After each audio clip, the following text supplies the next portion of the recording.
quisiera compartir algunas lecciones en el Salmo 84. Y vamos a estar leyendo el Salmo 84 en su totalidad. Salmo 84 dice así la palabra de Dios: cuán amables son tus moradas, oh Jehová de los ejércitos. Anhela mi alma y aún ardientemente desea los atrios de Jehová. Mi corazón y mi carne cantan al Dios vivo. Aún el gorrión halla casa y la golondrina nido para sí, donde ponga sus polluelos, cerca de tus altares, oh Jehová de los ejércitos, Rey mío y Dios mío. Bienaventurados los que habitan en tu casa, perpetuamente te alabarán. Bienaventurado el hombre que tiene en ti sus fuerzas, en cuyo corazón están tus caminos. Atravesando el valle de lágrimas, lo cambian en fuente. Cuando la lluvia llena los estanques, irán de poder en poder, verán a Dios en Sión. Jehová, Dios de los ejércitos, oye mi oración. Escucha, oh Dios de Jacob. Mira, oh Dios, escudo nuestro, y pon los ojos en el rostro de tu ungido, porque mejor es un día en tus atrios que 1000 fuera de ellos. Escogería antes estar a la puerta de la casa de mi Dios que habitar en las moradas de maldad. Porque sol y escudo es Jehová Dios, gracia y gloria dará Jehová. No quitará el bien a los que andan en integridad. Jehová de los ejércitos, dichoso el hombre que en ti confía. Amén. Yo quisiera llamar la atención en la mañana de hoy con relación al culto congregacional. Y yo lo he denominado como una herramienta piadosa, una gracia divina a disposición de los creyentes. Howard Hendry dijo en una ocasión que mucha de la actividad religiosa de hoy no es más que un anestésico barato para calmar el dolor de una vida vacía. Yo diría meros entretenimientos religiosos. Y uno tiene que decir esto con mucha lamentación. Meros entretenimientos religiosos. Esto posiblemente se debe a que básicamente no pasa la prueba expresada por el Señor cuando hablaba con la mujer samaritana. Mas la hora viene y ahora es cuando los verdaderos adoradores adorarán al Padre en espíritu y en verdad, porque también el Padre tales adoradores busca que le adoren. Dios es espíritu y los que le adoran en espíritu y en verdad es necesario que adoren. Primero, no son verdaderos adoradores. O segundo, no adoran ni en espíritu ni en verdad. Dios siempre advirtió a su pueblo Israel, a no conformarse con los rituales religiosos sin el acompañamiento de una vida piadosa consecuente. Por ejemplo, el profeta Isaías detalla la palabra de Dios en el capítulo 1 y el versículo 3 dice: no me traigáis más vana ofrenda, el incienso me es abominación, luna nueva y día de reposo. El convocar asambleas no lo puedo sufrir, son iniquidad vuestra fiesta solemne. Vuestras lunas nuevas y vuestra fiesta solemne las tiene aborrecida mi alma, me son gravosas, cansado estoy de soportarlas.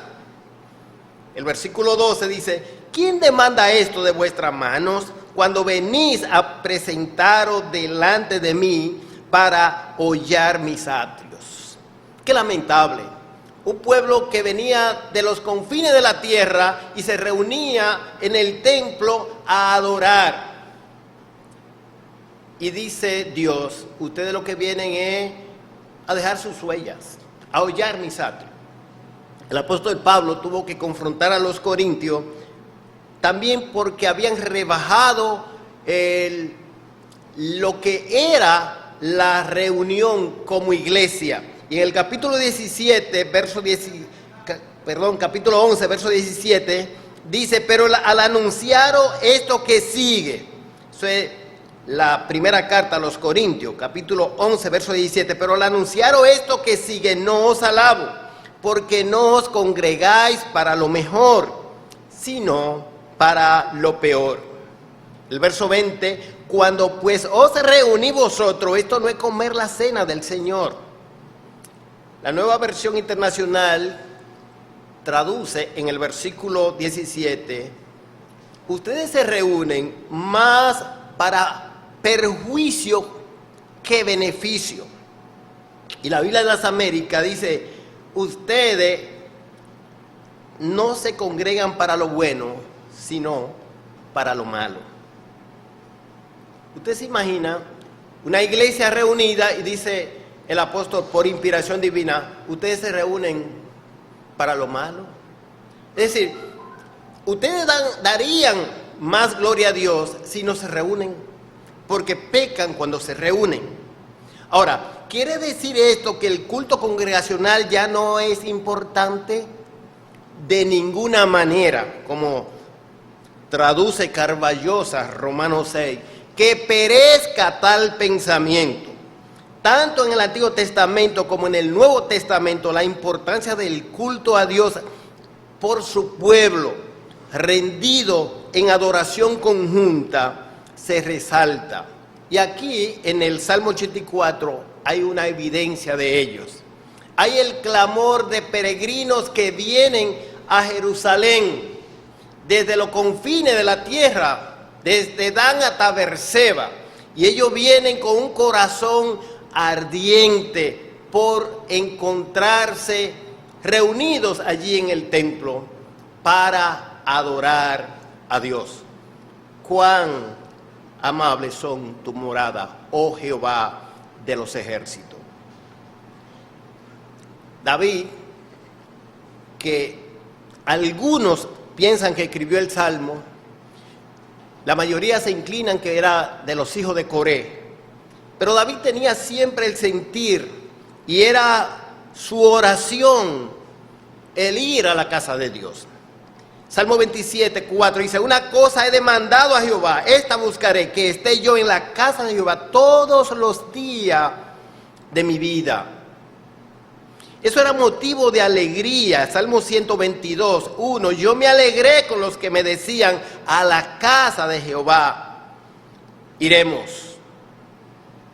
Y lo consideraba como un canal de bendición para la nación entera. Mirad cuán bueno y cuán delicioso es habitar los hermanos juntos en armonía, porque allí envía Jehová bendición y vida eterna. Los judíos habían aprendido a relacionar la presencia de Dios con el tabernáculo y con el templo de Jerusalén. Es decir, para ellos estar en la casa de Dios es estar en la presencia misma de Dios. Eso es lo que ellos entendían.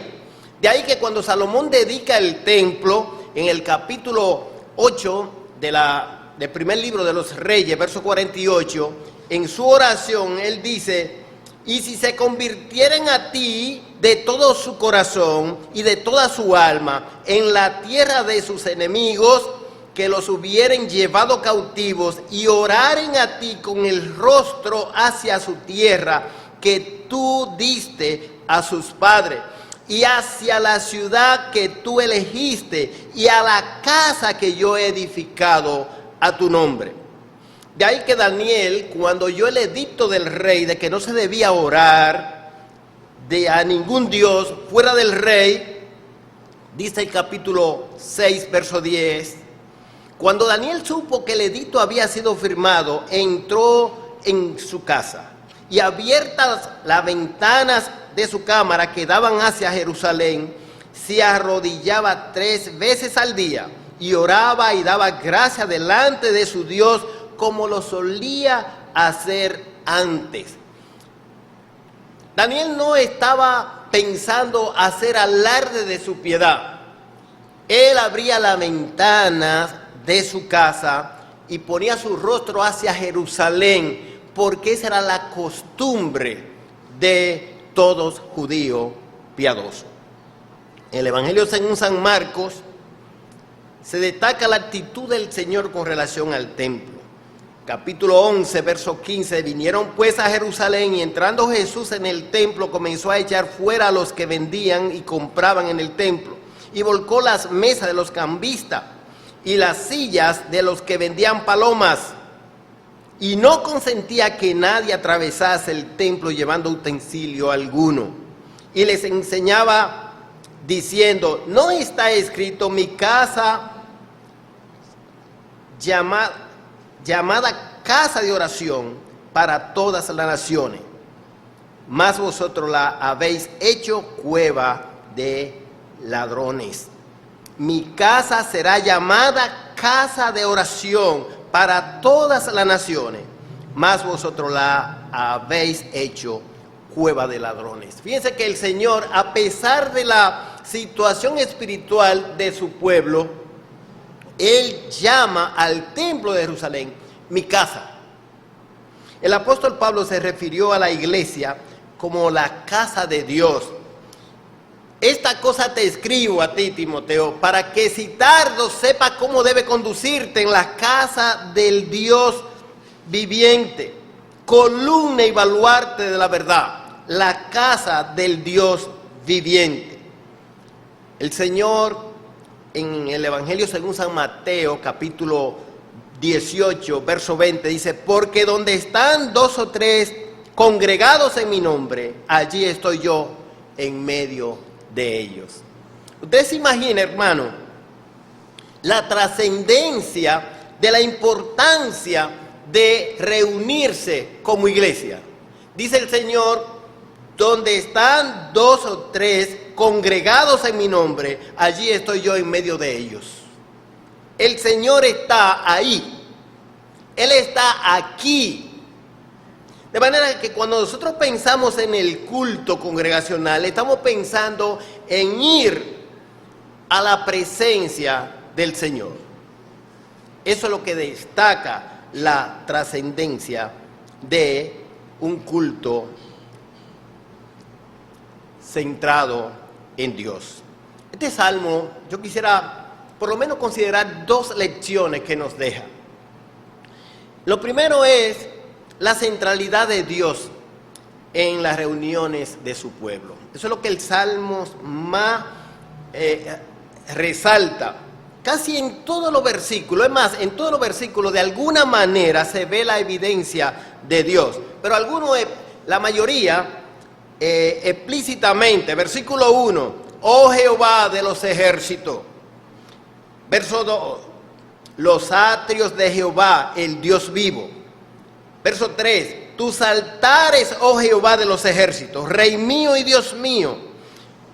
4, perpetuamente te alabarán a ti, Jehová.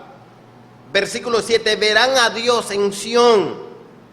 Verso 8, Jehová de los ejércitos. Verso 9, mira, oh Dios. Verso 10, la casa de mi Dios. Verso 11, Jehová, Dios, gracia y gloria dará Jehová. Jehová de los ejércitos, verso 12, dichoso el hombre que en ti confía. Ellos hablan de la casa de Dios, pero ellos están pensando en la casa de Dios en sí. Ellos están pensando en la presencia de Dios. Ellos están en su mente, su corazón le arde porque quieren estar en la presencia de Dios. Lo que los mueve no importa la lejanía, no importa las circunstancias, no importa las adversidades, es que ellos van a Jerusalén a estar alabando en la presencia de Dios. Ese era el sentir que ellos tenían. Esto me hace pensar en mi campo, Arroyo de Leche. 2 horas de camino desde la carretera principal, a pie, lodos hasta las orejas. En algunos lugares había que dejar el camino real y entrar por una finca adyacente, porque no era posible seguir el empantanado camino.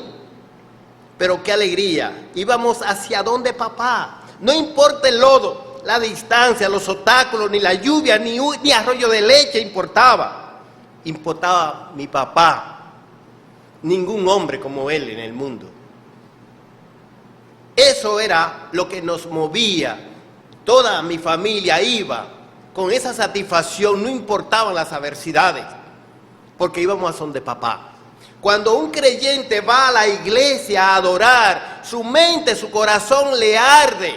Y no importan los obstáculos, porque él tiene a Dios en su corazón, él tiene a Dios en su mente. Él no está pensando en el predicador, él no está pensando en los cantos, los cantantes, sino tal vez para orar por ellos, para que lo hagan bien, como dice el Salmo 33. Hacerlo bien, porque es para Dios. Pero su corazón está motivado, centrado en Dios. No importa los obstáculos. Fíjense cómo se destaca esto en los versículos 6 y 7. Atravesando el valle de lágrimas, lo cambian en fuente. Cuando la lluvia llena los estanques, irán de poder en poder, verán a Dios en Sión.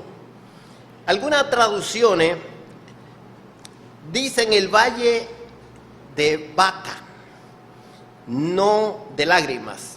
Y algunos hacen alusión a la aridez, a las dificultades de ese valle por donde cruzaban muchos peregrinos. Y dice el salmista, ellos lo cambian en fuente. No importa que llueva, aunque llueva, que se llenen los estanques, ellos irán de poder en poder. ¿Sabe por qué? Porque ellos verán a Dios en Sión. No importan los obstáculos, ellos van a ver a Dios en Sión. Eso es lo que los mueve. El día 28 de agosto de 2004, yo vengo por la avenida San Martín, antes de llegar a la Ortega y Gasset, y veo multitudes en diferentes establecimientos comerciales, todo frente a un televisor. ¿Qué pasa? Va a correr Félix Sánchez en las Olimpiadas de Atenas. Yo me detengo, estaciono el carro y me paro al televisor más adyacente a contemplar ese acontecimiento histórico. Resultado, primera medalla de oro en Juegos Olímpicos para la República Dominicana. ¡Qué algarabía! Inolvidable. Eso era como dicen algunos, un toque de queda. Nadie podía faltar, había que verlo eso. Hermanos y hermanas, no se puede comparar con nada. Ninguna medalla, ningún certamen de belleza, ningún espectáculo en este mundo puede igualarse, compararse, ni ser punto de referencia cuando usted y yo decidimos ir a la casa de Dios con su pueblo, a alabar el Rey de Reyes, el Señor de Señores, aquel que fue a la cruz del Calvario y deshizo los poderes de la tiniebla, aquel que redimió nuestras almas, aquel que perdonó todas nuestras iniquidades. Eso es incomparable.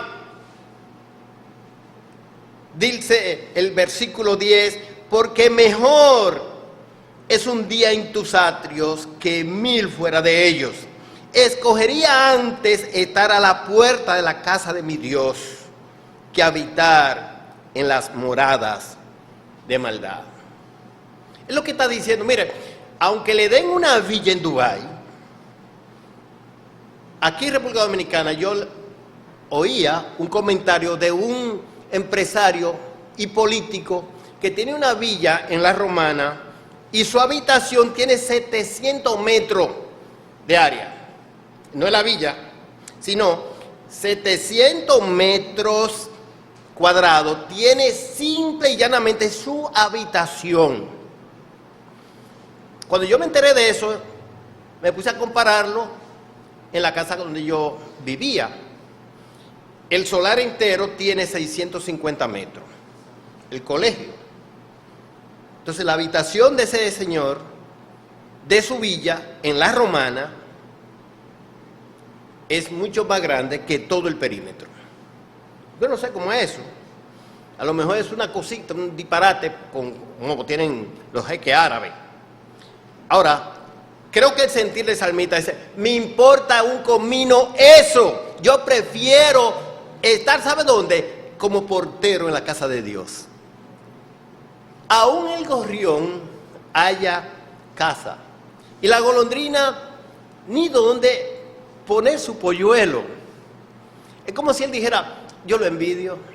Estos pajarillos van al templo y hacen su casita ahí. Ellos viven, ellos te alaban perpetuamente.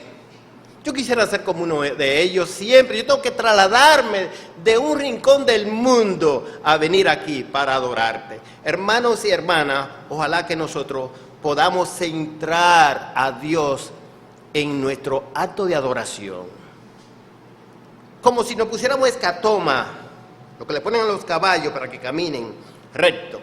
Nosotros tener nuestra mente centrada en Dios para estar en adoración a Él, sin pensar en las circunstancias. En segundo lugar, la adoración congregacional es una manera de honrar a Dios públicamente. Es decir, no mantenerse callados, sino en el mundo en que vivimos necesitamos dar a conocer la gratitud que tenemos delante de Dios, dar a conocer su nombre. El Salmo 107, casi en su totalidad, yo voy a leer simplemente 2 versos, pero en su totalidad usted va a encontrar cómo se invita a alabar la misericordia de Dios. Alabad a Jehová porque Él es bueno, porque para siempre es su misericordia. Díganlo quién es, díganlo los redimidos de Jehová, los que ha redimido del poder del enemigo. ¿Quién lo va a decir? Somos nosotros los que tenemos que vociferar, gritar a voz en cuello lo que Dios ha hecho en nuestro favor. El Salmo 96:1, cantad a Jehová cántico nuevo, cantad a Jehová toda la tierra, cantad a Jehová, bendecid su nombre, anunciad de día en día su salvación, proclamad entre las naciones su gloria, en todos los pueblos sus maravillas.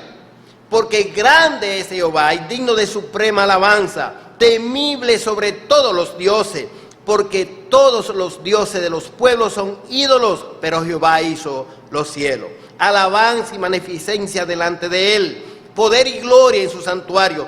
Tributad a Jehová, oh familias de los pueblos, da a Jehová la gloria y el poder, da a Jehová la honra debida a su nombre. Trae ofrendas y venid a sus atrios. Adorad a Jehová en la hermosura de la santidad. Temed delante de él toda la tierra. Decid entre las naciones, Jehová reina. También afirmó el mundo, no será conmovido. Juzgará a los pueblos en justicia. Es una manera de expresar. Cuando la iglesia en el kilómetro 25 se reúne, hasta nada más aparcar los vehículos de aquí, qué sé yo, hasta el banco, la gente lo mira. Wow, ¿cuánta gente vienen ahí? ¿A qué? A la iglesia. Ellos no van a una gallera. Ellos no están en un brin.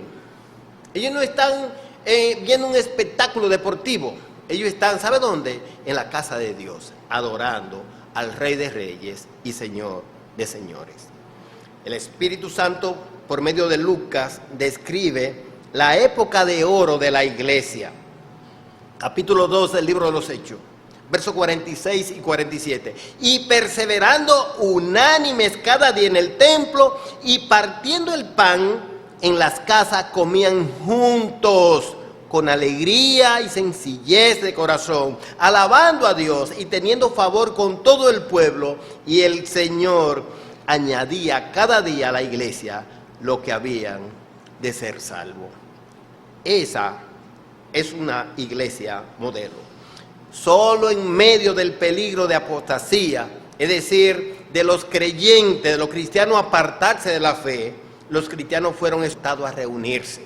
Usted busca en el Nuevo Testamento exhortaciones acerca de reunirse y usted va a encontrar una. Hebreos capítulo 10, verso 25. Una iglesia que estaba claudicada entre dos pensamientos. Como una evidencia de que cuando el creyente es apático al culto congregacional, algo anda mal en su vida. Por eso dice Hebreos 10, 24 y 25, y considerémonos unos a otros para estimularnos al amor y a las buenas obras, no dejando de congregarnos como algunos tienen por costumbre, sino exhortándonos, y tanto más cuanto veis que aquel día se acerca. Alguien dijo: la nobleza y excelencia de un alma se mide por el objeto de su amor, que es aquello que absorbe su deseo. El Salmo 84 dice: anhela mi alma y aún ardientemente desea los atrios de Jehová, porque mejor es un día en tus atrios que 1000 fuera de ellos. Escogería antes estar a la puerta de la casa de mi Dios que habitar las moradas de maldad. Eso es un alma noble, es un alma excelente, es un alma que el objeto de su amor es Dios. Ojalá, hermanos, que nosotros lo podamos manifestar con ese deseo intenso, ardiente, de estar en su casa como iglesia para adorarle. Gracias te damos, Señor, por este privilegio que nos ha dado de honrar tu nombre, reuniéndonos, Señor, después de meses. Qué bendición, Señor, poder cantar, alabar y bendecir tu nombre, pensar en la trascendencia de tu amor mostrado en la persona de tu Hijo amado Jesucristo, que vino a este mundo, puso su vida en una cruz de vergüenza e hizo posible nuestra aceptación delante de ti. Ayúdanos, Señor, a mantenernos siempre conscientes de esta realidad que nos mueva a honrarte de todo corazón. Muchas gracias te damos en el nombre de Jesucristo. Amén.